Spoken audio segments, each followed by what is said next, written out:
Welcome to the HC Leadership Podcast, Forged in Fire, Led with Purpose, formerly known as the Heat of Command. We're here to explore what it takes to lead courageously authentic. From the fireground, battlefield, ballfield, classroom, or boardroom, we bring you real conversations to inspire, challenge, and drive change. Here are your hosts, Kyle Matusik and me, Carrie Henderson. HC Leadership Podcast listeners, we are live again from the Virginia Fire Rescue Conference, and today is Thursday. We've had a full week of speakers, breakout sessions, awesome exhibit hall going on, and I have another guest today for the show, and this is Chief Kevin Duck. Commissioner. Okay, Commissioner. And you're going to have to explain that to me and where you came from, because we just met today, and you are the newly elected president of the Virginia Fire Chiefs Association. Yes. So congratulations. Thank you. Yeah. Thank you. Yeah. And you were inducted yesterday at opening ceremonies. That's awesome. The governor was here for that. Big deal. First time that's ever happened. Yeah. That's neat. Awesome. Yeah. So tell me about your history and your history in the fire service and where you're from and all the good things. So I'm from Isle of Wight County, which is right next to the city of Suffolk, between Suffolk and city of Franklin. Lifelong resident of Isle of Wight. Started as a junior firefighter when I was 15 at Carswell Volunteer Fire Department in southern Isle of Wight County. Have been there ever since. I'm into my 45th year at the department. In 1993, I was elected to the commissioner spot and have held that position ever since.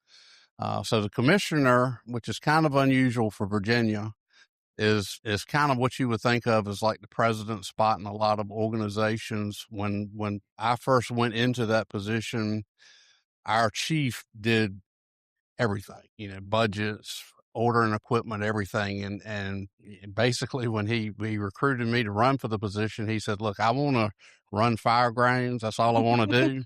I need somebody to make sure the stuff is there to do it, basically. So we modeled our system kind of like city of New York. I know Isle of Wight County is nowhere near what city of New York is, but we modeled it after that. The commissioner is kind of like the chief executive officer. I still run fires. I still can run fire ground scenes if I need to. Thank goodness we got plenty of people that take care of all of that. So I'm basically left to do your budgeting, do your grants and that kind of thing, and make sure the equipment is there for the people to do what needs to be done. That's awesome. That's what the commissioner is. Okay. All right. And so how did you get involved with VFCA? Well, so I had worked with several presidents early on. I've been on the board for 10 years. So prior to that, I had helped with some committee work that they had. I'd been asked for different things. And Chris Udaly 10 years ago put out the request for nominations. Well, I responded and said, I've worked with you on committee stuff before, and I'll be happy to keep doing that. And next thing I know, Jay Cullinan, chief of Spotsylvania, called me up and says, we want you on the board. And I was thinking to myself, the board, I'm just a volunteer, because like a lot of people, I didn't realize this was an organization that volunteers really did the board work of. So I started on the board, and it's been very satisfying. And then 3 years ago, you can't do these things forever. You need fresh ideas. And I kind of talked to Alan Baldwin because he was about to go into the presidency. And I said, I think it's time that we get some fresh blood in, some fresh ideas. And I probably need to find somebody to start taking over my duties, whatever.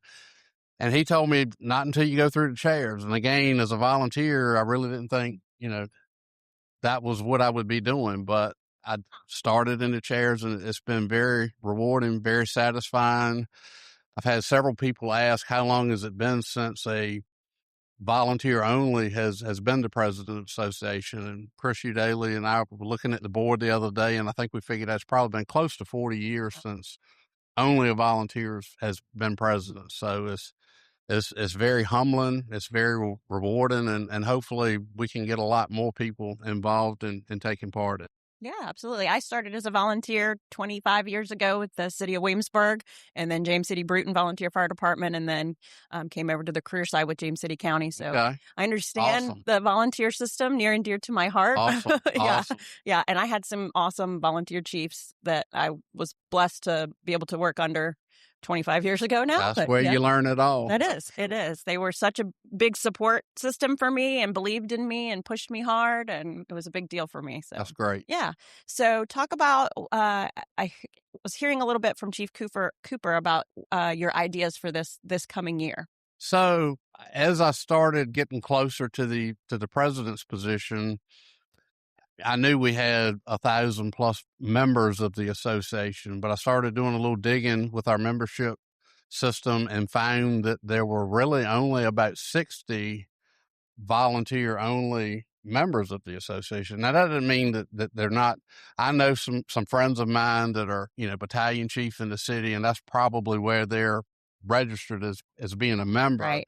but they also are volunteer chiefs as well. So I know that we have more, but it's my goal. So when you go to Richmond, when you do these things, there are a lot of, you go to board of supervisor meetings, there are a lot of people that are like, so what are the volunteers thinking about this?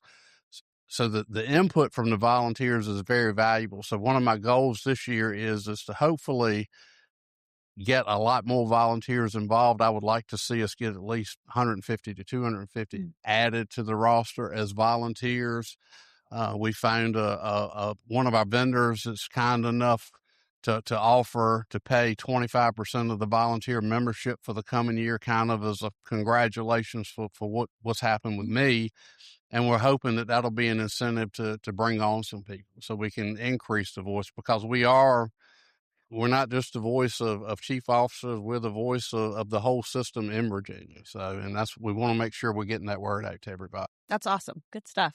Yeah, I took classes, throughout the week, and it was really refreshing and awesome to see. And most of my classes, people speaking up that were volunteers, and they were here taking classes all week, as a volunteer, taking time off from their paid professions and their time away from their families and coming and taking classes. And, there was a gentleman I sat in the health and safety forum. It's just an open forum where you can, chit chat about health and safety stuff, and all of the things his organization was doing as a volunteer agency. They were doing, what all the career departments are shooting for, and they were doing it. And I was like, kudos it's to all you the guys. same. Yeah. It's been amazing to me.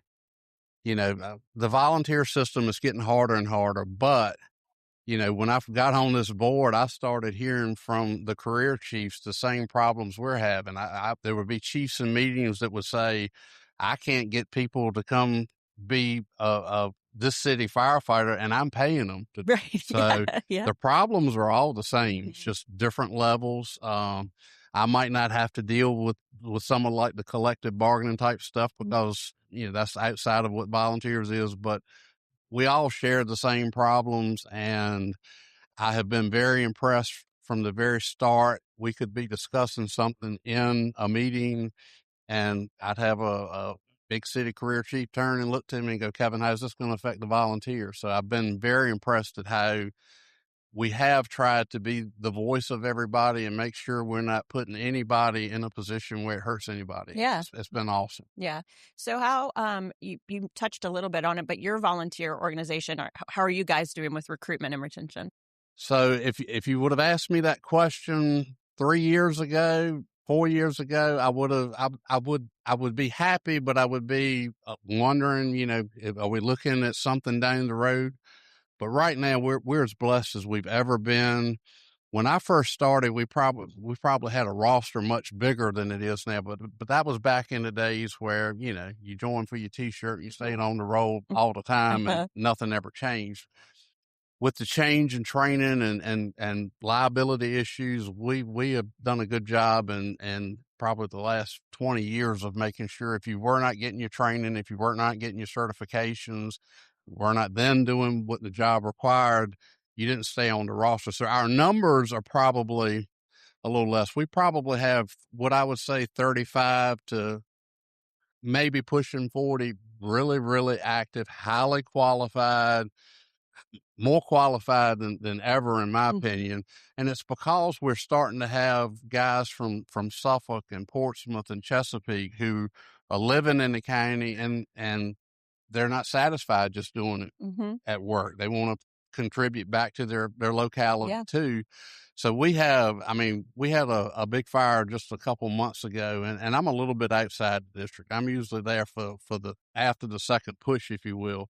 But I rolled up and we had 25 folks after midnight on a Sunday night going into Monday morning. They're just kicking butt. And I mean, I at that time I said, I think we're in a really safe place for years to come. And then with us also, so we rely heavily on our junior program. It's where I came from.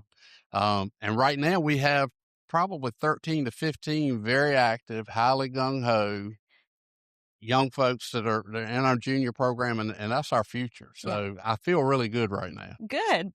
That's amazing. And we have listeners. So this podcast started out as it was called The Heat of Command, Mastering the Art of Fire Service Leadership. And we realized, it took us a few minutes. We had listeners from every industry, not just the fire service, because leadership is just universal. Right. And so we rebranded. Now we're HC Leadership. And so I love, the volunteer perspective that you bring to our audience, because we have nonprofits that are listening. And so it's wonderful to have you on the show. And I greatly appreciate this. Absolutely. Happy to be here. Thank you, Fast. Yeah. And good luck this year. Thank you very much. Yep. Appreciate it. Yep.